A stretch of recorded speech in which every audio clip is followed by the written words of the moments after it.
Well, we know money is top of mind for everyone right now. And the big question is, are we in a recession? Yeah, and what exactly does that mean for you? So for the latest, we turn to CBS News business analyst Jill Schlesinger, and new details just came out today that are going to paint a better picture of really what is to come. So Jill, thank you so much for joining us. And really, what does this tell us about the economy? So many people are really struggling right now.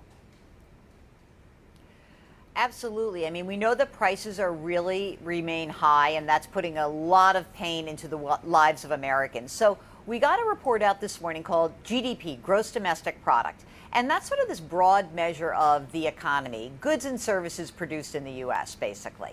And the report card was not great. So the second quarter showed that the economy was shrinking at a pace of 0.9% annually. So we were shrinking in the first quarter.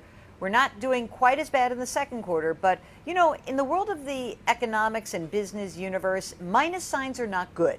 And what these reports tell us is that the economy is slowing down from last year's very hot pace.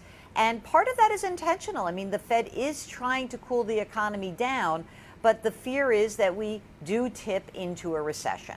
You know, it's so funny you mentioned that, Jill, because we've heard about this hot pace for the economy, and yet we know that prices have been high for some time now. So I think for the ordinary people, we've been feeling that pinch for quite some time. So when can we expect prices to start coming down?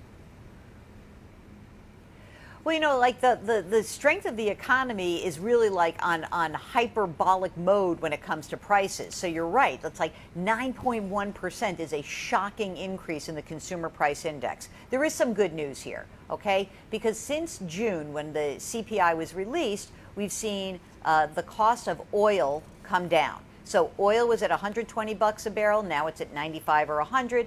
Gas prices are down 70 cents a gallon from where we were at the peak on June 14th. We're starting to see food prices come down. Now, things are still expensive, but the trend is our friend here, and the trend is moving in the right direction. We hopefully should see prices continue to really moderate through the end of this year. All right, and what about interest rates? I mean, if you're going to try to buy a home right now, should you just wait? What should you do? That's a great question. Okay, so the Fed raised interest rates by 0.75 percentage point, and that doesn't really impact long-term mortgages, but we're already seeing housing activity start to cool some. So here's the thing.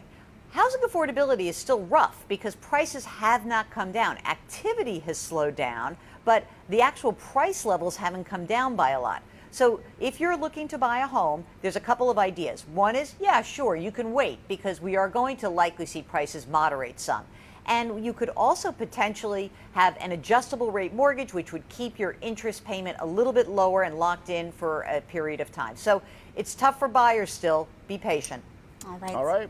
Good information, Jill. Thank you so much for joining us today. All right. Sure. Take care, Jill. And you can see Jill regularly on CBS Mornings.